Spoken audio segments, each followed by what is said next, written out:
Et salut l'ami du voyage et bienvenue dans cette nouvelle vidéo. Voyager, c'est découvrir, s'émerveiller, mais aussi parfois se dépasser. As-tu déjà réfléchi à quel point ta condition physique pouvait être importante pour profiter pleinement de tes voyages et de tes aventures? Dans cette vidéo, je vais te parler de ma vision des choses. Je vais t'expliquer pourquoi, pour moi, avoir une bonne condition physique, être en forme physiquement, peut t'aider à vraiment profiter à 100% de tes voyages. Alors bien sûr, tu l'as bien compris, si je parle de ça, c'est évidemment que moi, eh bien, j'ai un petit côté sportif.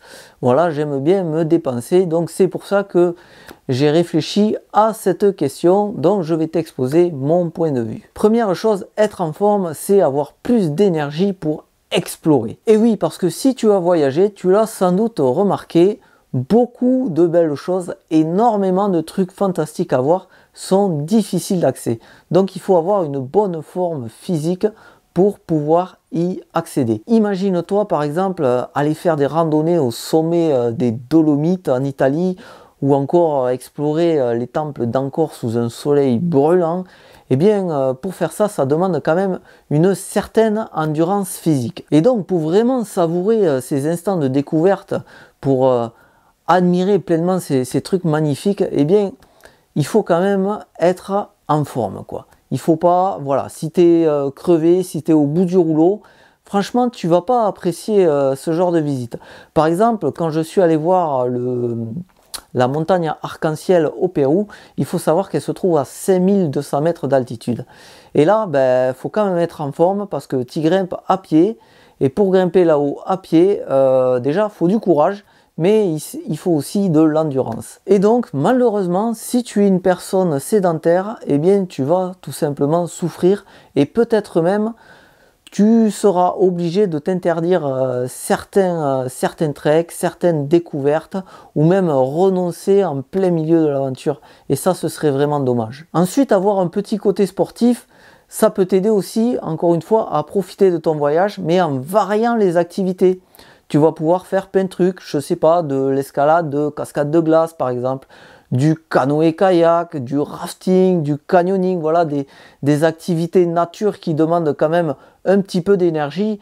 Et ça, si tu es une personne quand même sédentaire qui passe son temps devant Netflix, tu vois ce que je veux dire, tu vas avoir du mal à profiter de tout ça. Et même peut-être que, encore une fois, tu t'empêcheras de faire ces activités. Qui plus est, ce sont le genre d'expériences qui donnent des souvenirs vraiment incroyables. Voilà. Moi j'ai fait la descente de la route de la mort en vélo. Quoique là, franchement, la descente de la route de la mort en vélo, ça demande pas vraiment énormément d'énergie parce que comme son nom l'indique, c'est de la descente. Donc tu prends ton vélo et hop, tu descends. Mais attention, des fois il y a du plat et là, faut pédaler un peu. Et là, il faut avoir pas mal d'énergie parce que c'est quand même un petit peu en altitude. Ensuite, j'ai un super bon souvenir de canyoning que j'ai fait en Colombie. C'était très sympa aussi. Donc, tu vois, tu peux faire vraiment plein d'activités comme ça. Qui plus est, si tu voyages seul, ce genre d'activités pourront t'aider à trouver d'autres voyageurs qui sont un peu dans le même style que toi et peut-être créer des liens d'amitié qui dureront dans le temps. Le troisième point sur ce sujet, eh bien, être en forme, c'est aussi moins de souffrance et plus de plaisir. Et oui, si tu n'es pas en bonne forme physique, imagine-toi, tu fais une rando et si chaque mètre que tu fais, c'est vraiment une galère, tu vas pas du tout profiter. Tu vas être crevé, épuisé, tu vas pas pouvoir respirer, tu vas pas du tout profiter du paysage qui est autour, de ce que tu peux voir.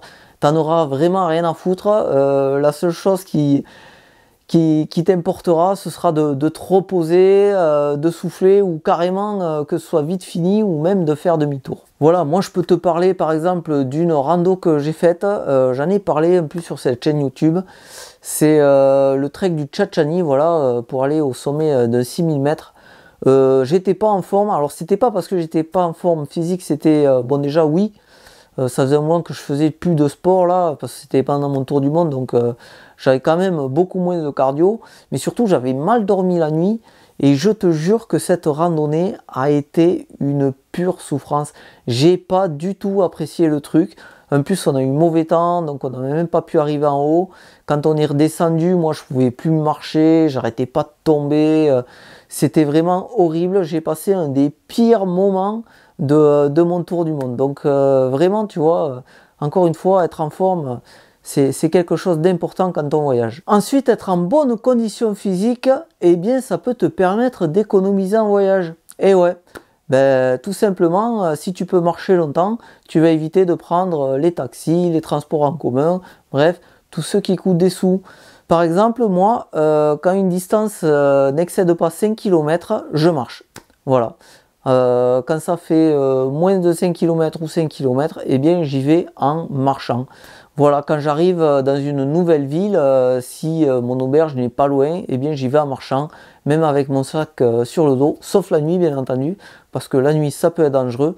Mais voilà, en journée, s'il pleut pas aussi, eh bien, pardon, je me gratte l'œil, eh bien j'y vais à pied. Et voilà. Et en plus, voyager à pied comme ça, faire des kilomètres à pied, c'est très très bien pour découvrir une nouvelle ville, découvrir les paysages, mais aussi pour te parler à toi-même. Voilà, tu es seul avec toi-même.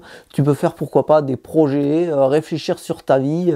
Voilà, c'est vachement bien quoi. Voilà, je trouvais ça intéressant de faire une petite vidéo pour parler de ça. Alors bien entendu, je ne dis pas qu'il faut être un fou furieux du sport, je ne dis pas qu'il faut être un marathonien. Je dis juste qu'il faut être quand même en bonne condition physique pour profiter pleinement de son voyage. Voilà, il faut quand même un petit peu d'endurance parce qu'encore une fois, les plus jolies choses, c'est haut, c'est loin, c'est difficile d'accès. Et qui plus est, eh bien, tu peux faire aussi des voyages qui ont pour thème, pourquoi pas, le défi sportif. Par exemple, pourquoi ne pas visiter New York en allant faire le marathon de New York? Voilà, bon, je dis pas que tu dois faire un marathon, hein, encore une fois. Non, mais voilà, c'est juste un exemple comme ça, pourquoi pas. Pourquoi pas te donner un défi de faire une super rando, un truc, un trek que tu n'as jamais fait, un peu plus haut que tu fais d'habitude, donc tu vas t'entraîner avant de partir en voyage et tout. Ça va en plus te mettre une bonne hygiène de vie, te préparer pardon, sportivement, etc. C'est bon aussi pour le mental, c'est bon pour la forme. Et c'est encore mieux pour les voyages, encore une fois. Moi, par exemple, j'aime bien me donner des petits défis comme ça quand je suis en voyage. Par exemple, quand j'étais au parc de Zhangjiajie en Chine, voilà, c'est ces montagnes, ces pics karstiques qu'on peut voir dans Avatar, enfin, qui ont inspiré les montagnes flottantes d'Avatar, du film Avatar, hein. Moi j'ai décidé d'y monter à pied, voilà. Il y a des marches, alors il y a aussi un ascenseur panoramique, mais déjà l'ascenseur panoramique, encore une fois, il fallait payer bien entendu, et moi j'avais envie d'économiser des sous, et surtout j'avais envie de me donner ce petit défi d'y aller à pied. J'ai pris les marches, voilà, j'ai pris les escaliers. Alors oui, c'était pas facile, bon j'en ai pas souffert non plus, hein, mais voilà, c'était vachement plus cool je trouve. De se donner un peu et tellement, voilà, quand tu fais un peu d'effort, quand tu arrives au sommet, c'est la récompense, tu vois, t'es vraiment fier de toi. Autre exemple, je suis allé au Machu Picchu, alors tu peux choisir de monter sur les montagnes qu'il y a autour, donc il y a la Montaña Machu Picchu et une autre dont je me souviens plus du nom. Donc moi j'ai fait la Montaña Machu Picchu et donc tu vas à pied et c'est 1600 marches. Voilà. Voilà, ça fait beaucoup de marches, donc là aussi il faut quand même être en forme. Moi j'ai souvent croisé des gens dans les randos comme ça, dans divers pays du monde ou même en France, qui sont vraiment pas préparés physiquement pour faire le genre de rando que moi je peux faire. Et vraiment tu vois, ils sont à souffrance quoi, hein. Vraiment, il y en a, ils sont arrêtés sur le bord en train de souffler. J'ai l'impression qu'ils vont mourir quoi, carrément. Mais bon voilà, c'est dommage parce que encore une fois, souffrir autant quand tu voyages, quand tu vis cette expérience, c'est dommage quoi. C'est dommage parce que tu profites pas vraiment. Voilà. Allez, je vais m'arrêter là pour cette vidéo. Eh bien, tu peux me donner ton avis sur ça, me livrer tes propres expériences. Tu peux m'insulter si tu veux, il n'y a pas de problème. Il y en a qui commencent à s'y mettre quand même, à m'insulter. Voilà, c'est le prix de la célébrité. Comme j'ai de plus en plus d'abonnés, de plus en plus de vues. Bon, j'en ai pas énormément. Je crois qu'on a 1300 en ce moment ou un truc comme ça. Mais voilà, la rançon du succès, c'est les haters qui t'insultent. Mais ça fait plaisir, voilà. Quand tu commences à avoir des haters, c'est que tu commences à peser dans le game, comme on dit. Allez, tu peux t'abonner à la chaîne, lâcher un like, un commentaire, etc., etc. Et en attendant la prochaine vidéo, je te dis à bientôt ici ou ailleurs dans le monde. Et en attendant, explore, découvre, voyage. À plus!